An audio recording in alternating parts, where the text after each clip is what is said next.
Los Angeles, California, the city of angels, dreams and aspirations, and massive disparities. A microcosm of the world. Ocean to the west, mountains to the east, hills and palm trees and everything else in between. This beautiful sun-kissed land is home and where I grew. I created this docuseries called bLAck because I wanted to preserve and document the rich Black history and culture of this region.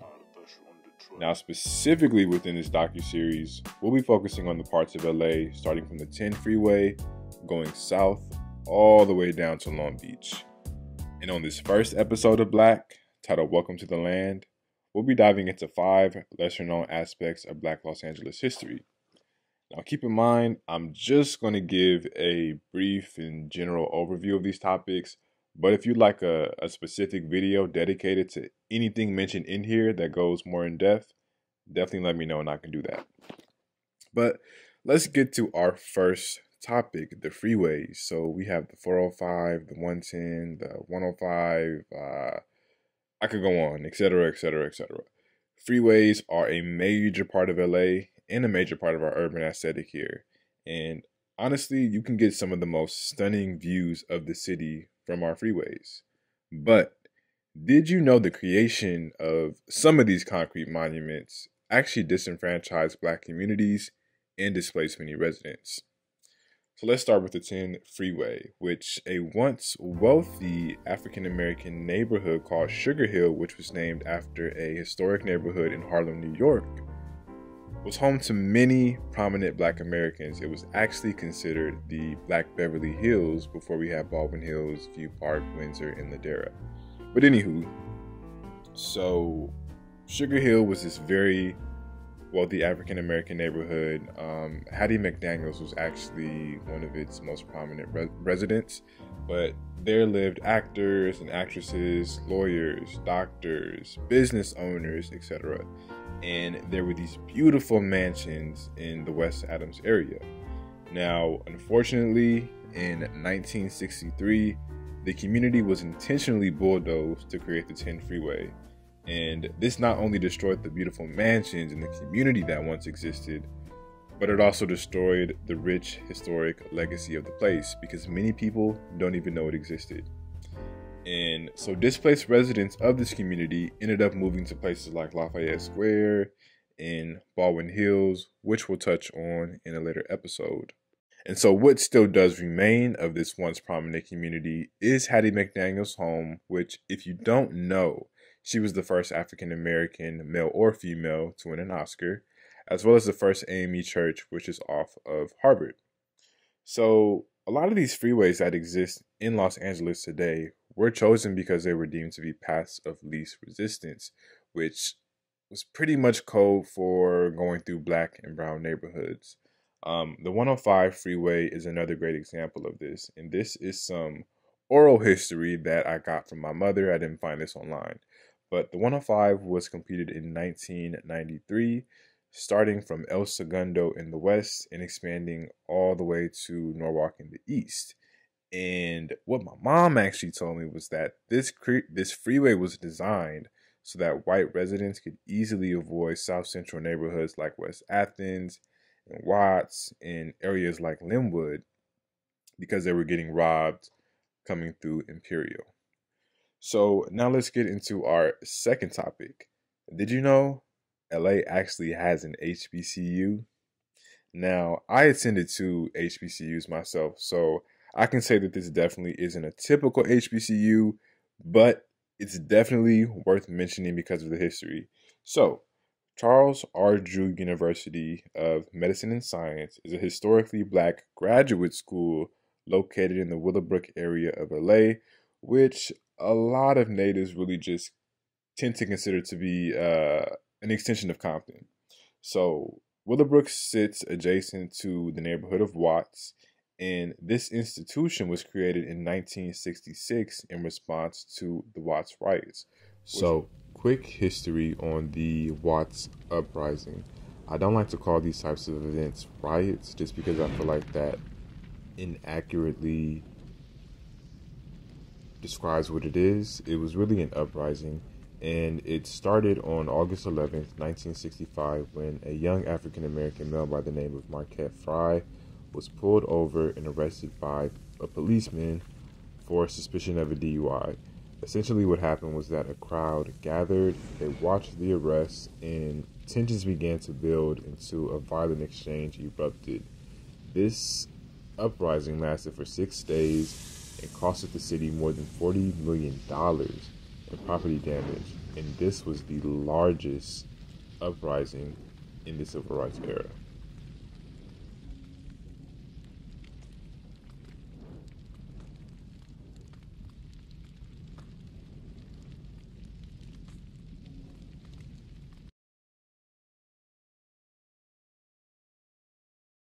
Riots and the lack of adequate medical care that was in the area.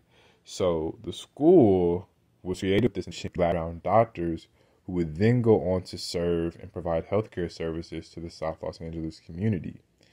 So it was actually named after a Black physician, Charles R. Drew, who made major contributions to blood transfusion and completely changed our modern medicine. We wouldn't have a lot of what we have if it wasn't for what he pioneered and the methods that we still use today. Actually, there's a freshman dorm at Howard University that's called Drew Hall. It's also named after him as well.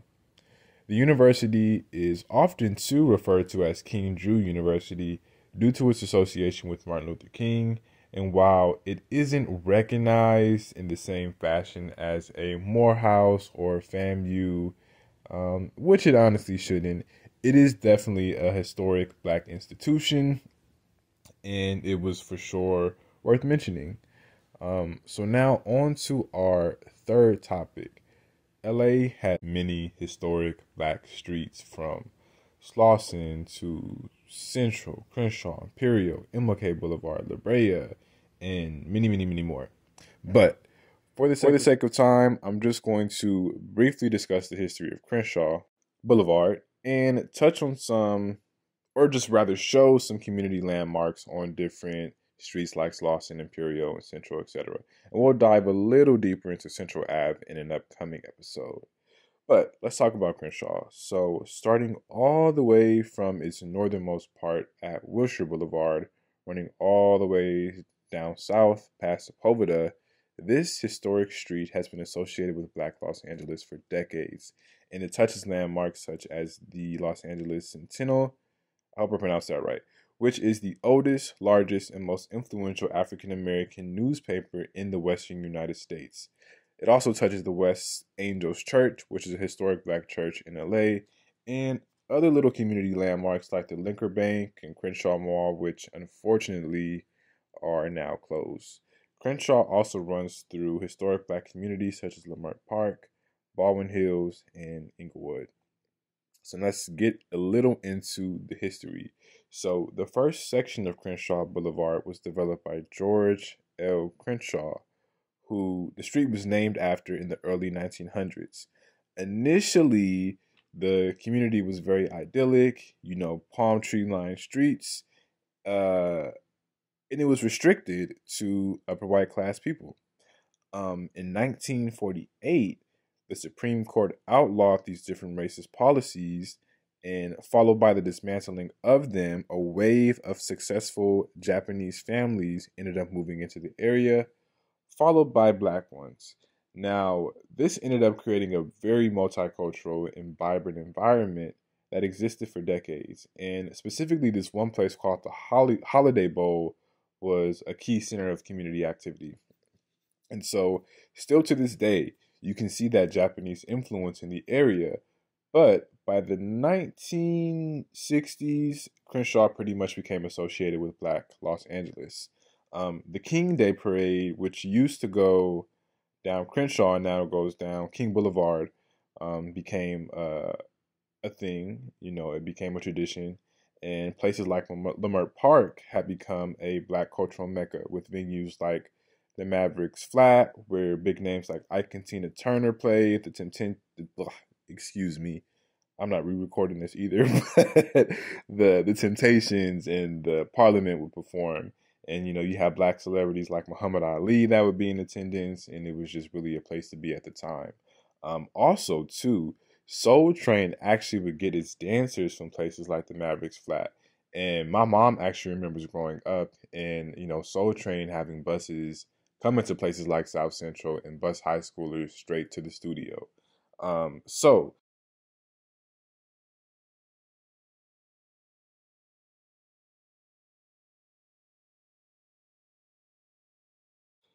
by the 1980s, Crenshaw Boulevard became a focal point of Black LA car culture. And then by the 1990s, it became really popular and almost like a household name through films like Boys in the Hood and music artists like Eazy-E and Dr. Dre. In April of 2019, following the unexpected murder of Nipsey Hussle, rest in peace, the intersection of Slauson and Crenshaw was named Nipsey Hussle Square in honor of his legacy.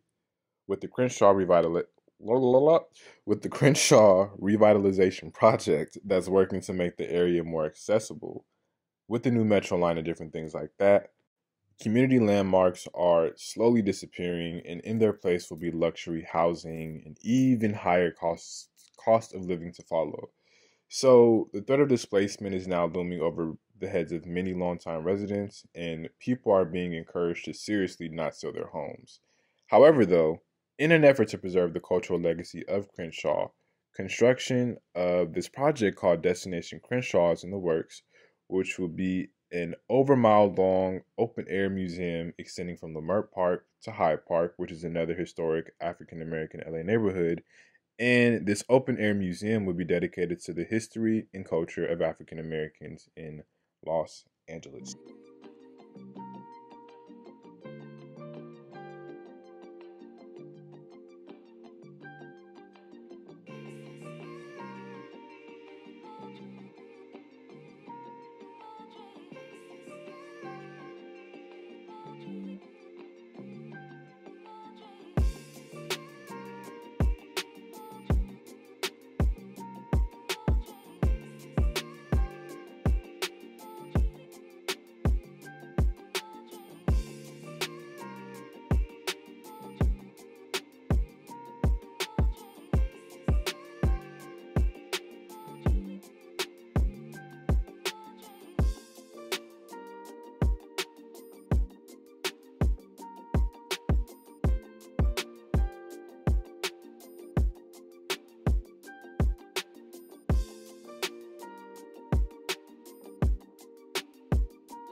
So now let's get into our fourth topic. Black Los Angeles actually y'all forgive me. Black Los Angeles actually had several historic beach communities. We have the Inkwell in Santa Monica, Oakwood in Venice, and Bruce's Beach in Manhattan Beach. And there might even be more that I didn't find in my own research. But let's start with the Inkwell, which was a popular African American beach between 1905 and 1964. It was unfortunately named after the skin color of the beachgoers, which were black, and it was intended to be a slur, but the black beachgoers actually reclaimed it and took pride in the name. So this beach was located at the western end of Pico, about 2 blocks south of Bicknell Street, and it was adjacent to the first black church in Santa Monica, the Phillips Chapel ME Church. So the Inkwell was a place where African Americans could socialize, they could swim and search without all of the immense harassment that would be faced at other beaches in LA. And crazy enough, laws actually had to be, or really not that crazy, laws actually had to be upheld for Black Los Angeles to have access to this beach. And Black folks in LA couldn't buy property in Santa Monica. So that really weakened the community and their ability to really, grow and thrive. On to our second community, we have Oakwood in Venice, which is known to some as the ghetto by the beach. In contrast, this was actually a small section of Venice that was the only area that African Americans could buy property during a time where political and institutional leaders in LA were also openly KKK members. And peep that I said openly. But this community was remarkable and self sustaining, and its legacy contributed to the Venice that we know today. Abbot Kinney actually hired African Americans to build those famous Venice canals that we know. And the community's main cultural institution was its church that existed on the corner of Broadway and 6th Street and was founded in 1910. Unfortunately, the fight to keep this church was lost in 2017. Beach community, I think people know more about because it definitely gained some traction in the last years on the news, but this one is located in the South Bay region of LA. So, in the early 1900s, Willa Bruce purchased 2 lots of land in Manhattan Beach, which was then developed into a safe haven beach resort for African Americans known as Bruce's Beach. Now, white residents did not like this and they responded with hostility. And in 1924, a petition was prompted to claim that land through eminent domain. Unfortunately, this petition was successful and it ended up having ripple effects on the Black economic activity in the area. So, Bruce's Beach ended up sitting vacant for decades following that petition, excuse me. And nearly 100 years later, in 2022, the land was rightfully returned to its descendants. And now on to our final lesser known Black Los Angeles history fact. And this one is that Los Angeles was in part founded by Black people. However, it wasn't African Americans, but actually Mexicans, excuse me. So the city was founded in 1781 by a group of 44 Mexican settlers, with 26 of them being Afro-Mexican, meaning over half of Los Angeles's original founders were indeed Black or of Black descent, however you want to put it. Now, in addition to this, we did have African American architects like Paul Revere Williams, who was credited for shaping some of the iconic architecture of the city. And with that, that is really all I have for this first episode. I just really wanted to say that Black Los Angeles has undeniably influenced and changed the world, and we're just rich with history and culture, and I will forever be proud of that and proud to be a native of this land. This is just a little amateur project I wanted to put together, so I hope you enjoyed it. I have some other episodes planned, so definitely like, comment, and subscribe. And yeah, I appreciate you watching.